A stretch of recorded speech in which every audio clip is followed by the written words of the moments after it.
Hello, everyone, and welcome to another episode of Trek Canon.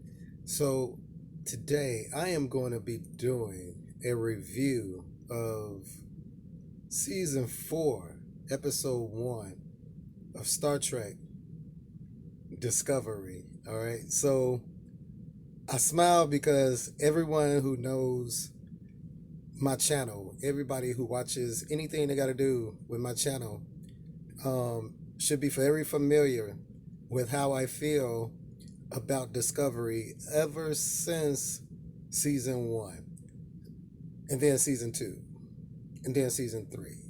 So I've had very strong negative feelings about Discovery, how it fit into canon, how it was written, how it was performed, the types of stories that they told, the type of people that they got to play in the stories that they told, just everything about it, like just everything about it. There was a few things that I really liked. Of course, like Saru, of course, Captain Pike. So, like I said, this is going to be a review of season 4, episode 1 of Star Trek Discovery, Kobayashi Maru. Now, right off the bat,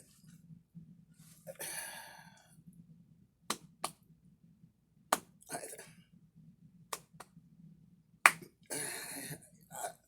I don't really know what to look. I'm gonna tell you the truth. I don't know how to feel about this particular episode. Okay, I really don't know how to feel about it.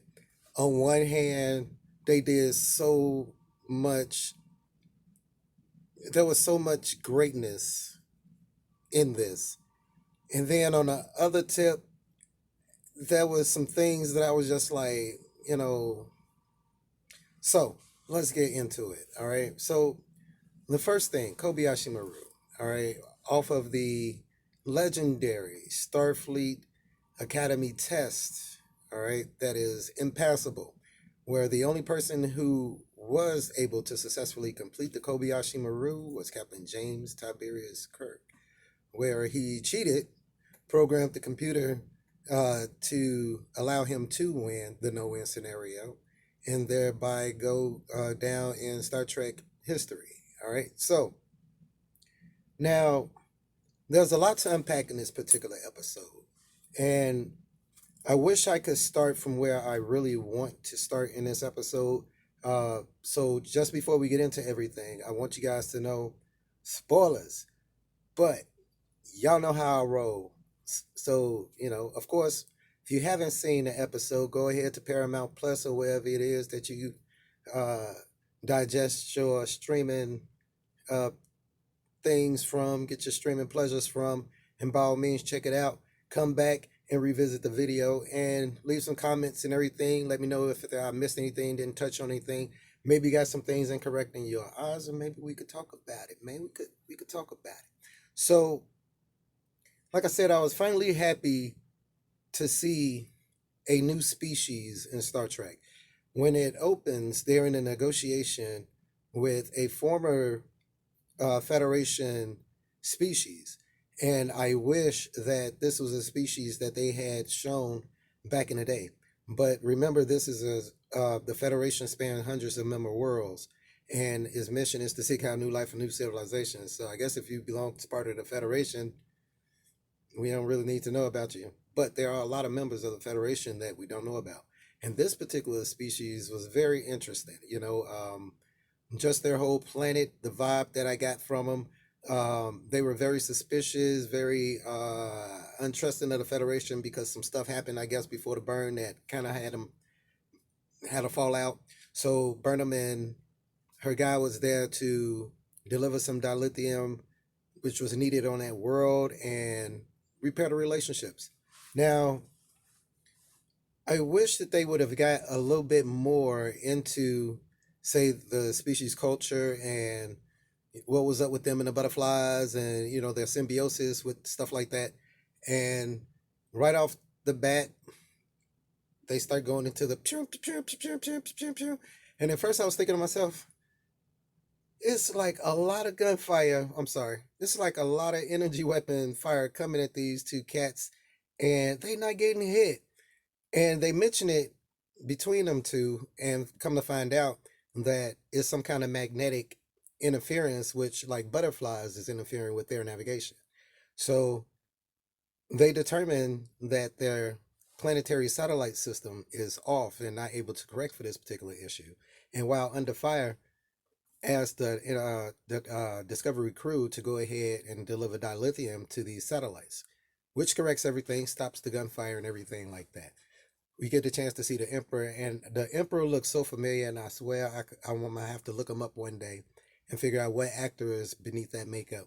But we go into the opening of Starfleet and the introduction of the new Federation president.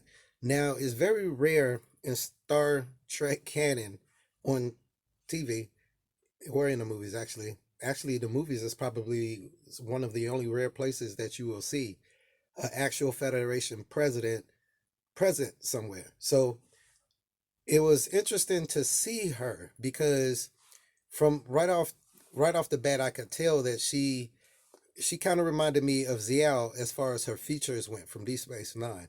So I knew that she was a mixture of Cardassian and Bajoran, which was great. And it kind of explained the vibe that I got from the new Starfleet communicator badges as well, because when I first seen them, they kind of reminded me of the Bajoran communicator badges or insignia badges. So speaking of the communicator badges and the look of those, I like it. The uniforms really, really stood out.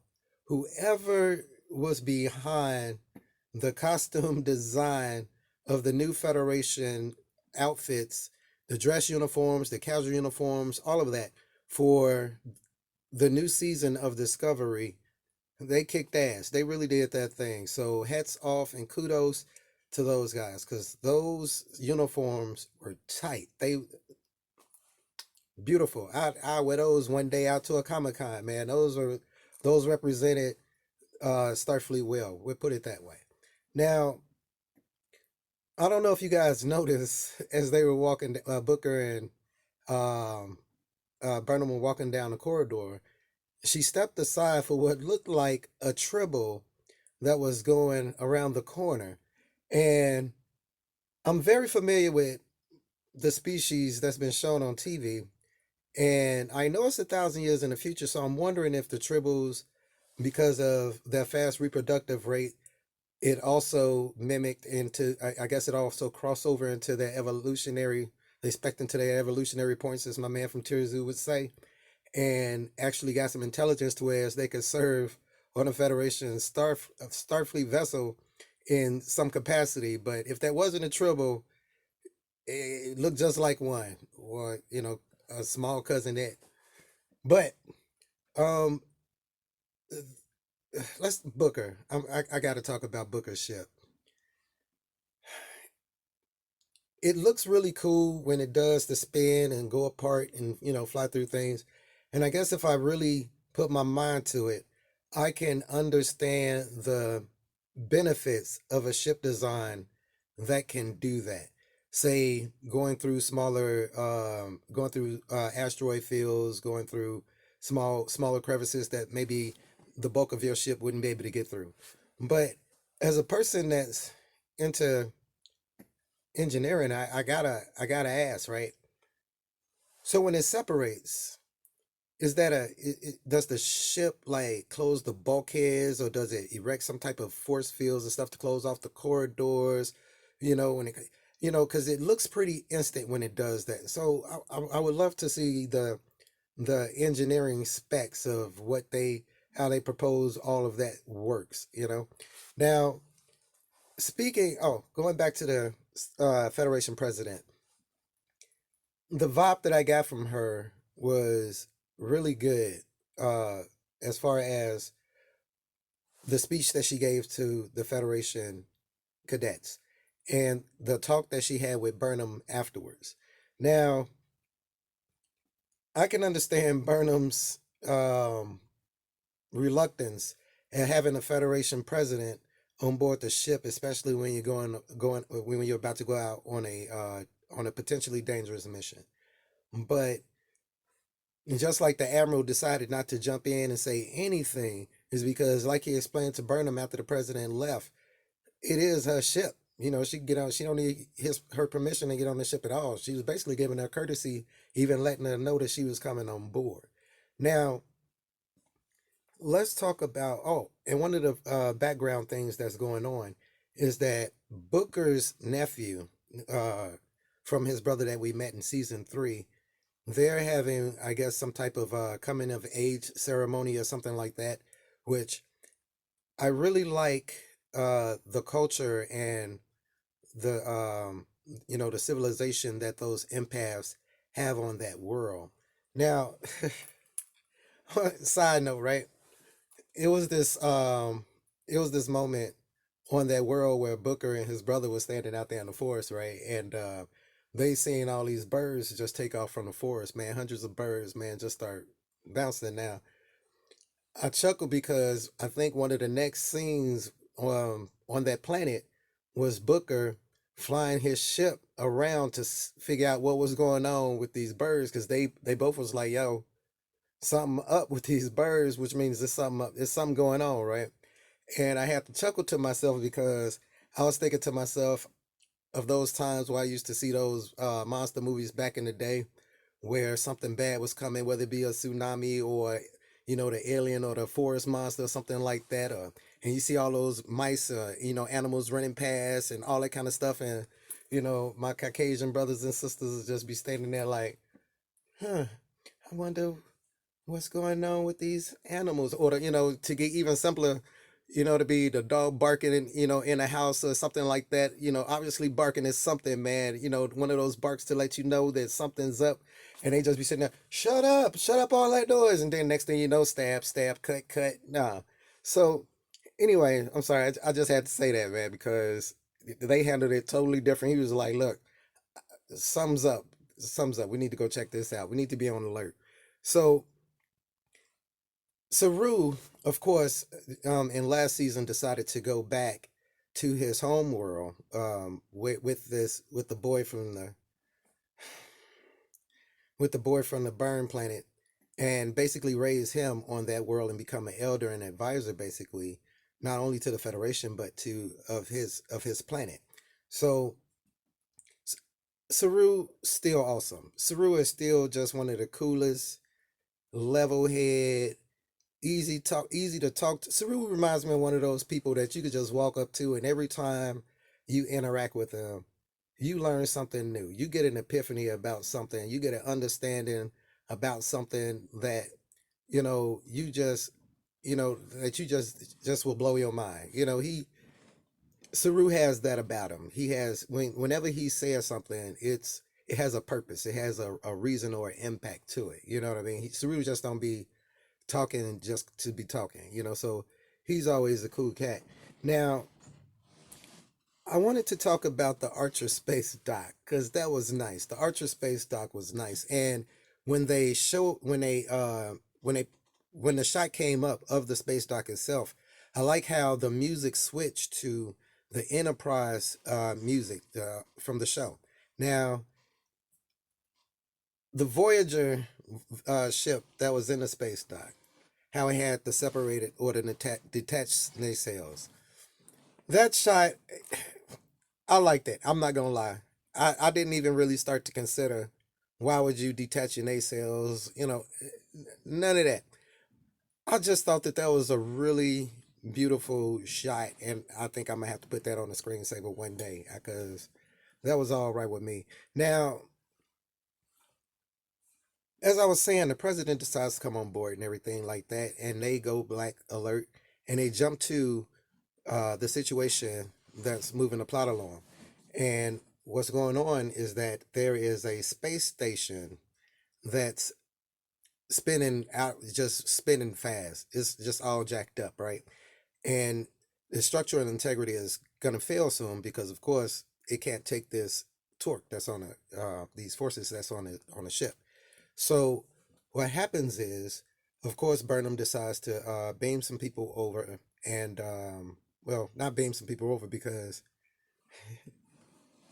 let's talk about the beaming thing.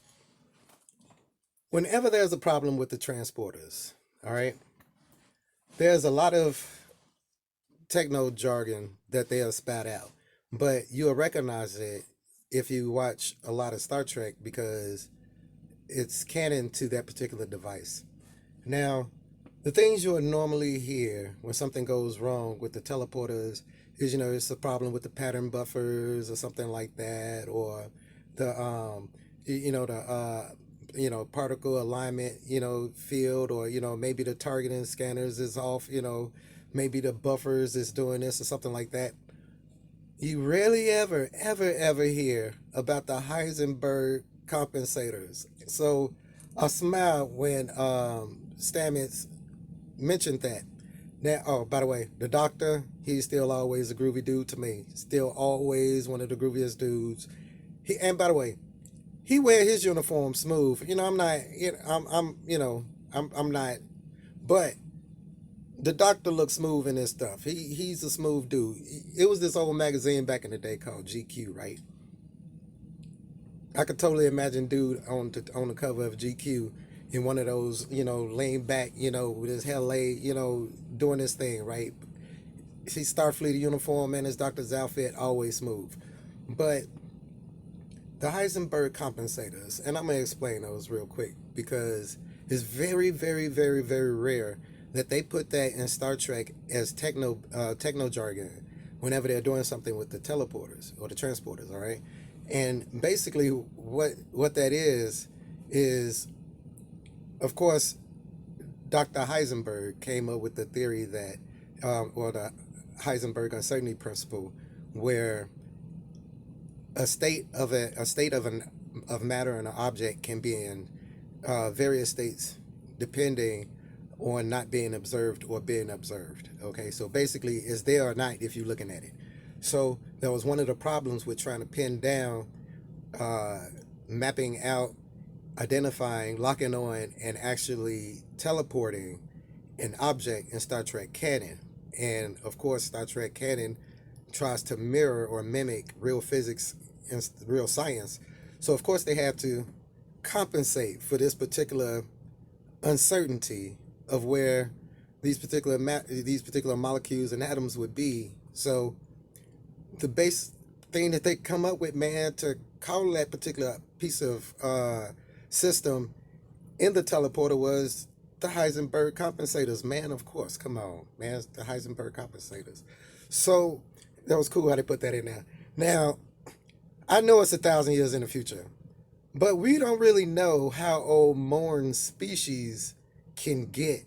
But did you guys see Morn as one of the rescue survivors, man, on the Commander space station waiting on the shuttle? And he still was talking just as much as he always does when the camera is on him, right? But I'm wondering if that's Morn or one of Morn's, family or something like that, just one of Morn's species. But it'd be so cool if we found out that that's Morn, right?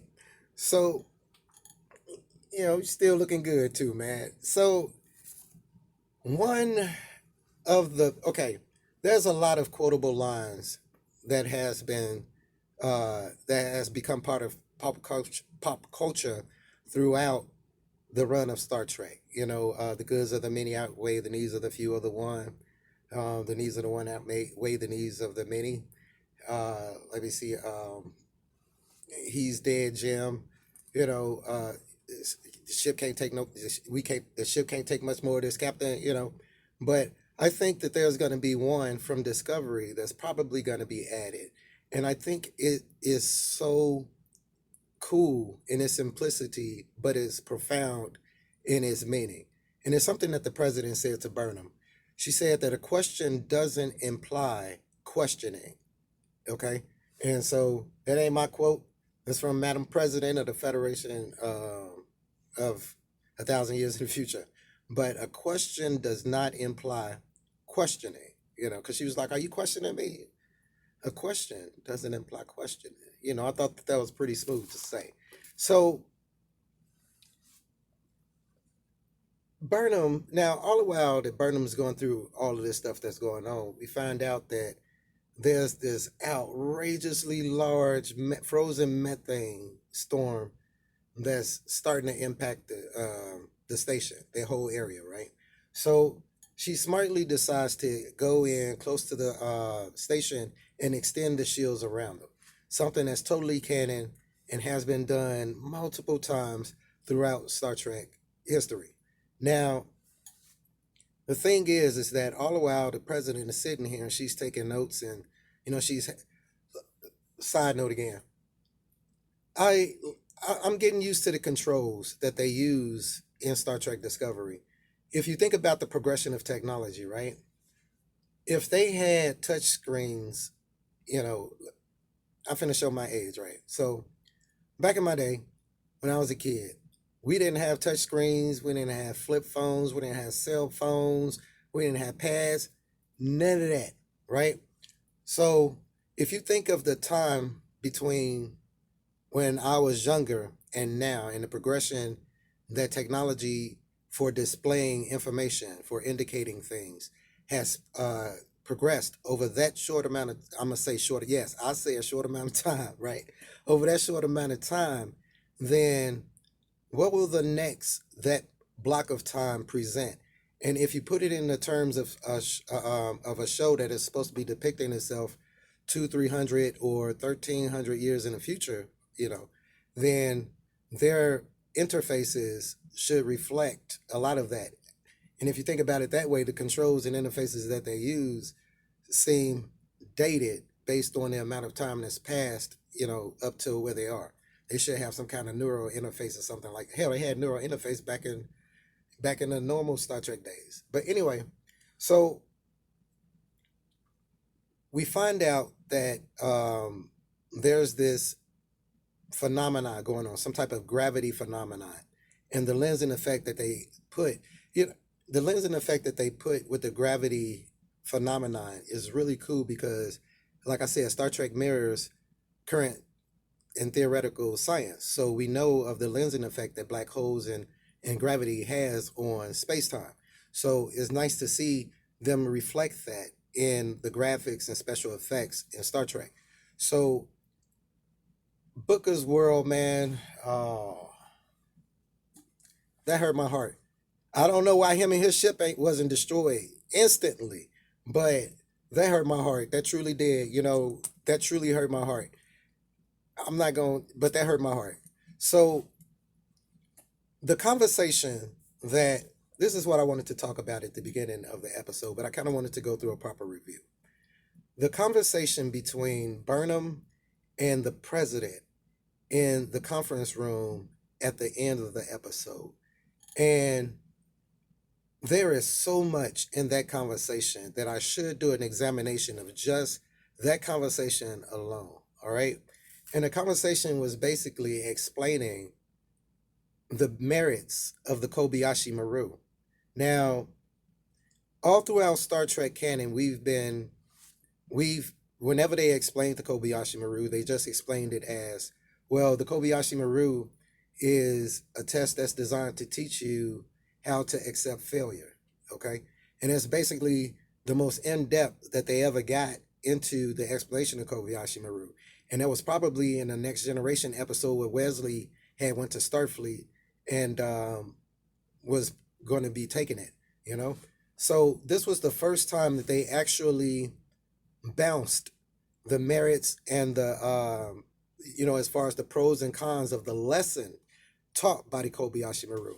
From Burnham's perspective, it is the job of the captain to risk everything for the members of a crew. And throughout Star Trek canon, we've seen the great captains do just that. But according to the president, the meaning of the Kobayashi Maru is to desensitize you from the arrogance of thinking that you can always do that, and to know when it's time to surrender or to retreat or to sacrifice lives. And that is also something that has been shown multiple times throughout Star Trek canon. We could go to the episode of Court Martial with Captain Kirk, okay, and what he decided to do and how long he decided to wait okay, before he sacrificed a member of his crew to save the entire ship. And on the same flip side, Captain Kirk knew when it was time to sacrifice the crew to save one man, Spock. All right. So the argument that the president presented was so mature in his presentation that her responses almost seemed immature, and those were some of the beliefs that even I held about the Kobayashi Maru. Okay, that to accept a losing scenario, to accept a losing scenario means defeat, but no, it shows wisdom. All right, and I really really admire the presentation that they put in that particular interaction between the president and between Captain Burnham. Now, I'm interested to see what's going on with the gravitational lensing and how these particular phenomena are popping up and affecting things like that. And I really appreciate the subtle changes that they're trying to make while sticking to the canon that they've made so far. Okay, but it looks like they're starting to try to get away from seasons 1, 2, and 3. So, what do I think overall about season 4, episode 1 of Star Trek Discovery, episode Kobayashi Maru?